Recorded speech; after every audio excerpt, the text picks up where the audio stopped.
कैसे हैं दगड़िए? दगड़ियों, जब ये राज्य का गठन हुआ था 2000, तब एक सवाल हम जो आंदोलन के लोग थे और खासकर पर्वतीय क्षेत्र से जो थे, सवाल उठा था कि क्या आंदोलन की जो मुख्य मांगे हैं, जिन स्थितियों को, जिन व्यवस्थाओं को केंद्र में रखकर पृथक राज्य की आवाज बनी थी और बनी हुई आवाज आंदोलन के रूप में विकसित हुई थी, चरम पर पहुंची थी। तमाम दमन, शहादतें आदि आदि आदि के बाद दिल्ली विवश हुई थी हमको राज्य देने के लिए। तो क्या वो व्यवस्थाएं मिलेंगी हमको? तो तभी एक और सवाल भी सामने आया था कि हमने पृथक पर्वतीय राज्य मांगा था, लेकिन हमको जो मिला है, क्या वो पृथक पर्वतीय राज्य ही है या निखालिस एक राज्य है? जब ये दूसरा सवाल सामने आया, तब चीजें साफ हुई कि कहीं हम एक बार और छले और ठगे तो नहीं गए। मैं छले और ठगे गए जो शब्द है वो थोड़ा पीछे से उठाना चाहूंगा। निश्चित रूप से अब हम इस बात को स्वीकार करने लगे हैं कि सिर्फ 10 साल की गोरखिया व्यवस्था से निपटने के लिए, उसको समाप्त करने के लिए ईस्ट इंडिया कंपनी का जो हमने साथ दिया, उस साथ देने की वजह से 139-40 साल की गुलामी हमको लेनी पड़ी। यदि हम स्वयं लड़ते, क्योंकि गोरखाली शासन को अगर खत्म किया तो वो हम ही ने खत्म किया था, फौज हमारी ही थी, तो एक बहुत बड़ी गलती वो हमारी थी। यानी हम छले गए थे, हम ठगे गए थे। और जब ईस्ट इंडिया कंपनी की सरकार सामने आई, व्यवस्था सामने आई, तब हमको लगा कि हमने जिन चीजों को लेकर ईस्ट इंडिया कंपनी को सहयोग दिया, वो तो बिल्कुल उसके विपरीत जा रही है। यानी हमारी आरण्यक संस्कृति, हमारी आरण्यक व्यवस्था को ईस्ट इंडिया कंपनी खत्म करना चाहती थी। हमारा जो रहन सहन था उसको ईस्ट इंडिया कंपनी खत्म करना चाहती थी।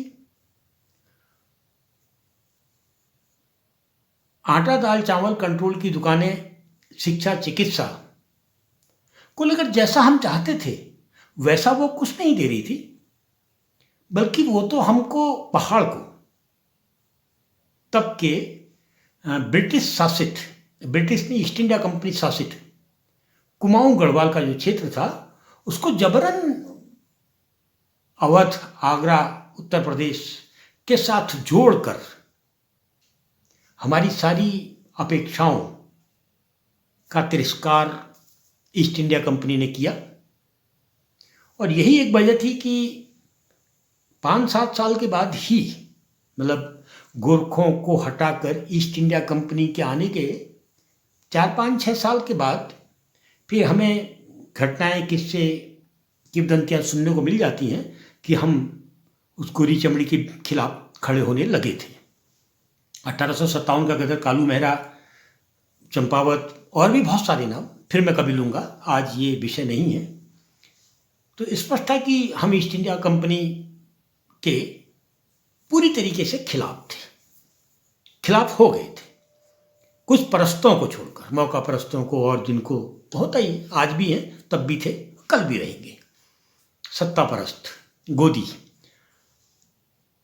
उसके बाद जब 1857 के गदर के बाद ब्रिटिश हुकूमत ने ईस्ट इंडिया कंपनी को पीछे करके स्वयं सत्ता अपने हाथ में ले ली, तब भी हम लोगों को भरोसा नहीं था कि ब्रिटिश सत्ता हमको वो सब चीज़ें देगी जो हमारी थीं। और एक एक करके जंगल हमसे छीन लिए गए, कानून बनाकर हमें एक छोटे से भूभाग में समेट दिया गया, पटवारी बैठाकर। यानी जो हमारी ताकतें थी, जो हमारी व्यवस्थाएं थी, वो एक एक करके हमसे छीन ली गई और एक औपनिवेशिक मिजाज वाली कानूनी व्यवस्था हमारे ऊपर थोप दी गई। ऐसा हमने कभी नहीं चाहा था। अगर हम सिगौली संधि पर गंभीरता से मनन करेंगे तब भी हमको मिलेगा कि हमको छला गया था। तो लगा कि हम तो ठगे गए हैं, हम छले गए हैं। तो शायद वही एक छलने और ठगने का अनुभव था कि ब्रिटिश काल में कुमाऊं गढ़वाल जो शासित था, ब्रिटिश शासित था, उसमें सबसे ज्यादा आंदोलन जंगलात के आंदोलन हुए।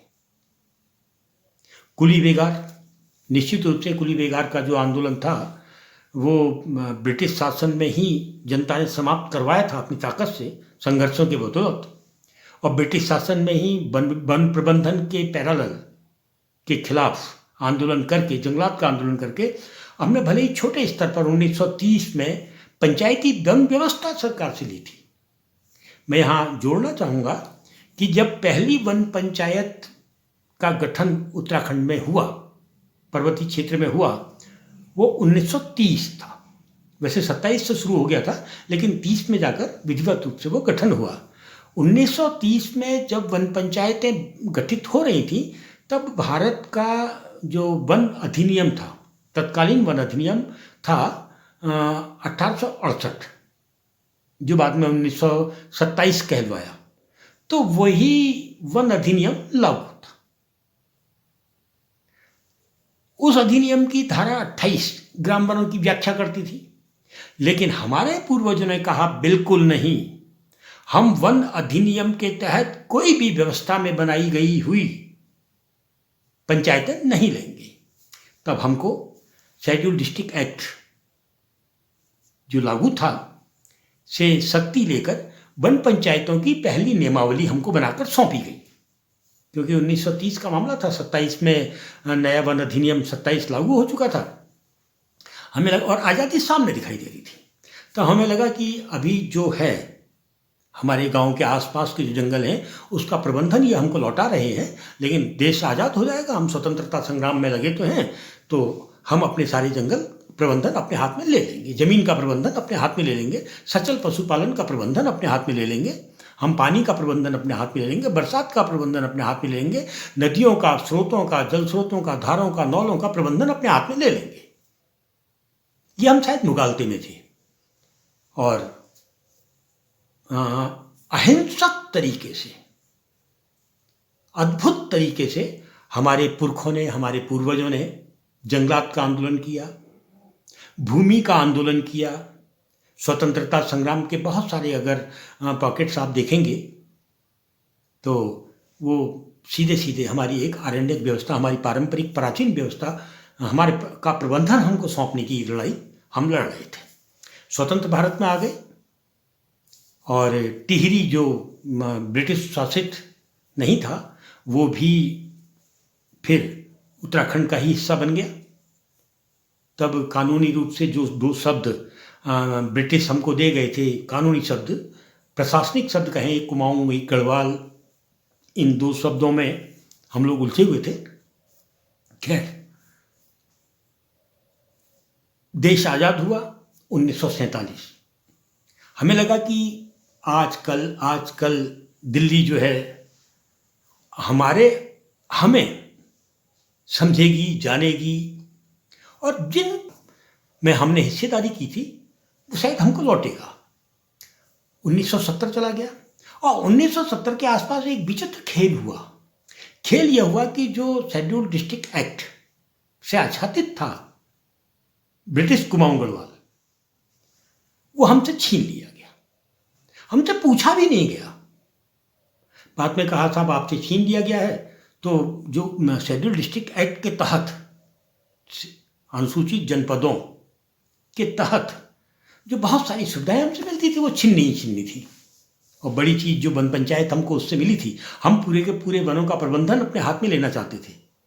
फिर जो वन पंचायत हमको मिली थी, क्योंकि वन अधिनियम 1927 की धारा 28 से शक्ति लेकर जब आपने उसकी नियमावली बदली, तब हम समझ गए थे कि आप वन पंचायत भी हमसे छीन लेना चाहते हैं, क्योंकि हम वन पंचायत बना रहे थे और आपने बहुत चालाकी से उन्हें ग्राम वनों में बदल दिया।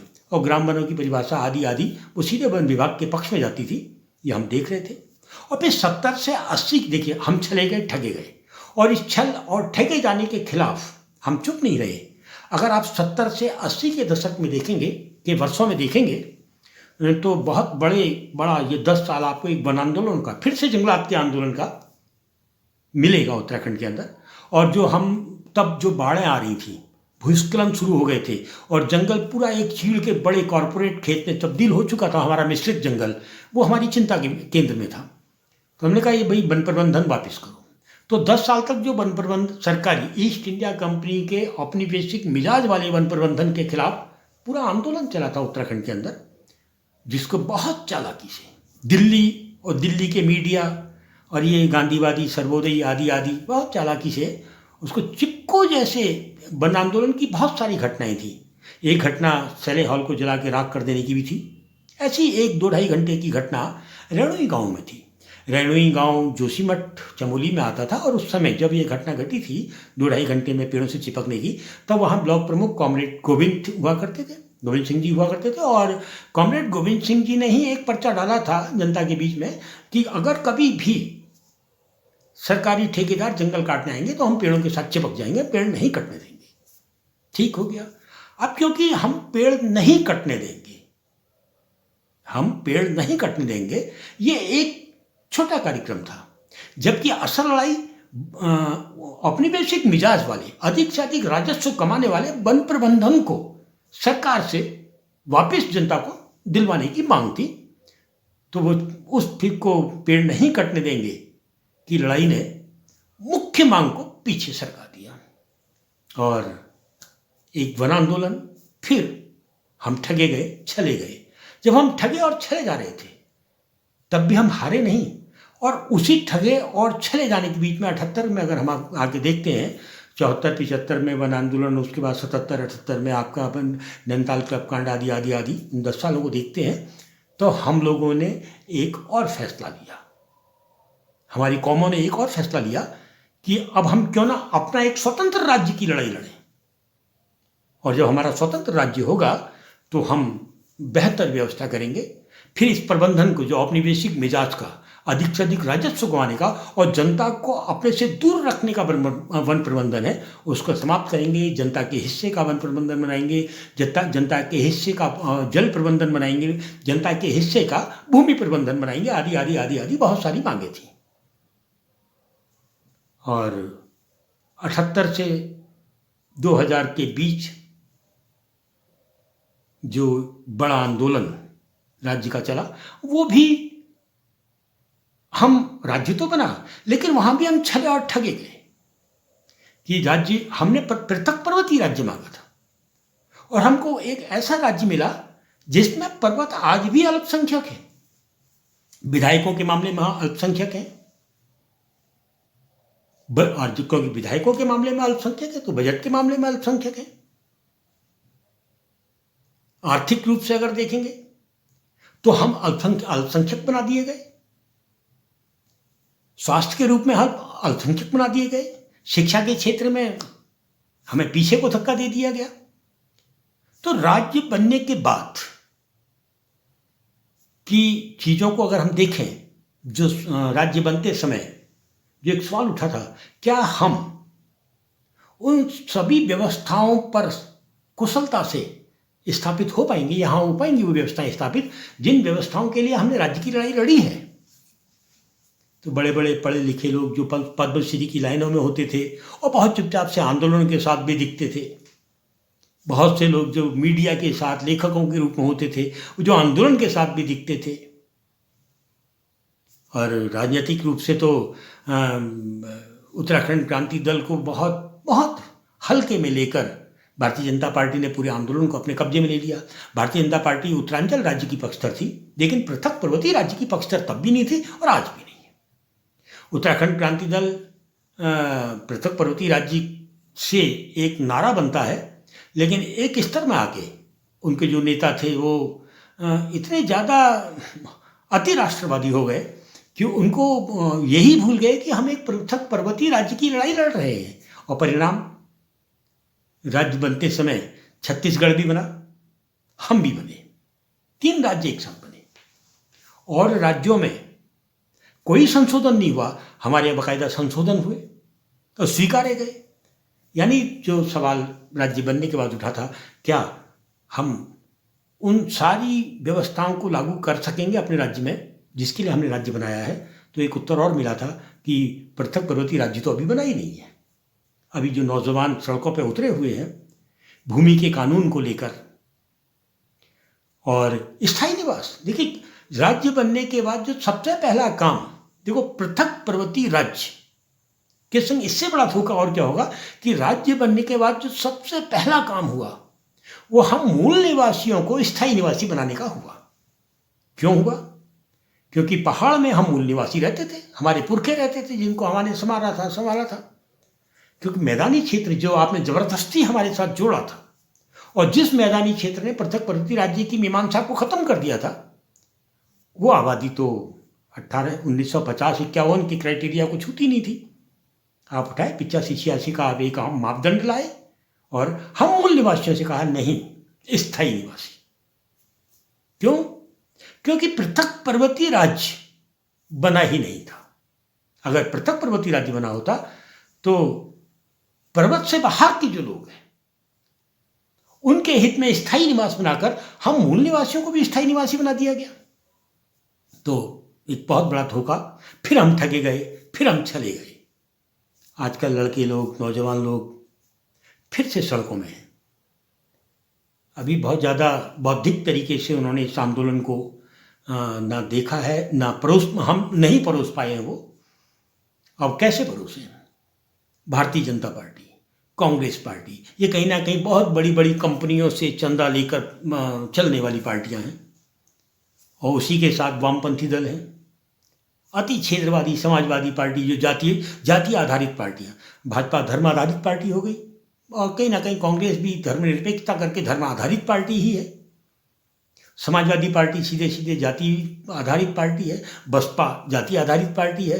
तो धर्म और जाति आधारित दलों के चंगुल में जो फंसे हुए हैं उसको, और कम्युनिस्ट पार्टियों को देखें तो कम से कम पहाड़, मैदान, दूसरा तीसरा, वो एक सीधी स्पष्ट लाइन है कि नहीं जी, पृथक पर्वतीय राज्य के पक्षधर वो भी नहीं है। तो इन तमाम चीज़ों को देखते हुए अभी जो नौजवान लोग सड़कों में हैं, तो स्पष्ट रूप से जो स्वतंत्रता संग्राम में गुस्सा था और वही गुस्सा जो 70 से 80 के बीच में फैला और 80 से 90 के बीच में और 2000 के बीच में जो गुस्सा मुखरित हुआ था राज्य बनने तक का, वो गुस्सा फिर सड़कों में आने लगा है निश्चित रूप से। और इस पूरे में मैं देख रहा था कि अभी एक बड़ा डेवलपमेंट हुआ है और महत्वपूर्ण डेवलपमेंट हुआ है। मैंने बीच में जिक्र किया था शेड्यूल्ड डिस्ट्रिक्ट एक्ट का, तो अभी एक अच्छा डेवलपमेंट ये हुआ है कि एक तरफ से भूमि कानून की, एक ऐसे भूमि कानून की बात चल रही है जो पर्वतीय क्षेत्र के के मूल नागरिकों के पक्ष में होगा, और दूसरा स्थायी निवास जो छेड़ा गया उसके खिलाफ आक्रोश सड़क में है। और मैं बता दूं कि भूमि के कानून को लेकर जो बातचीत हो रही थी उस पर बड़े सवाल इसलिए आ जाते हैं कि आप कौन सी भूमि के कानून की बात करते हैं।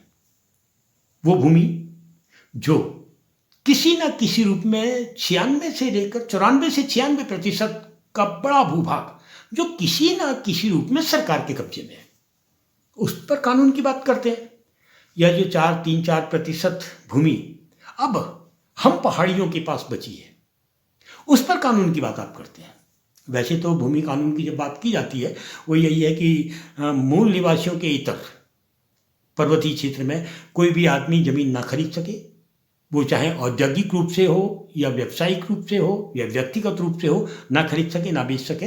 ऐसे कानून की बात ही हम नहीं करते हैं। भूमि कानून के साथ साथ हम एक ऐसी व्यवस्था की भी बात करते हैं जिसमें भूमिहीनता को समाप्त करने का भी रास्ता खुलता हो।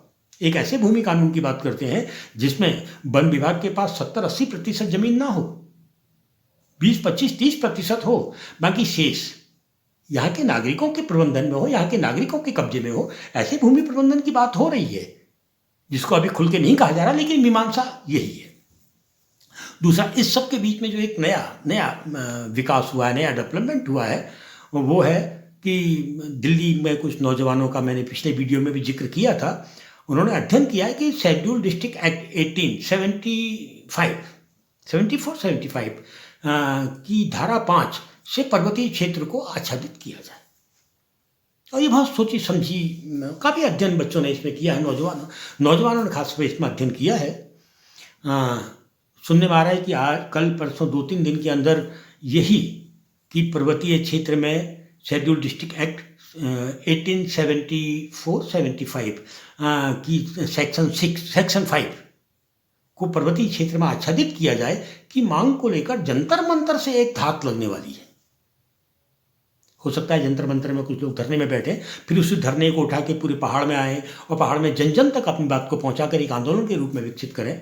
तो ये एक नया डेवलपमेंट, सकारात्मक डेवलपमेंट सामने दिखाई देता है कि हमने राज्य मांगा, फिर हमको राज्य छीनना पड़ा, लेकिन जिन तमाम चीज़ों के लिए हमने राज्य मांगा वो अभी हमसे कोसों दूर पीछे को सरकती चली जा रही है, उनको खींचा जा रहा है, पीछे को सरकाया जा रहा है। ऐसी स्थिति में अगर हम भारत के ही संविधान के अंतर्गत रहते हुए शेड्यूल डिस्ट्रिक्ट एक्ट 1874-75 की किसी अनुसूची में पर्वतीय क्षेत्र को आच्छादित करने की मांग करते हैं, तो वो आंदोलन को ताकत में तो लाएगा ही लाएगा।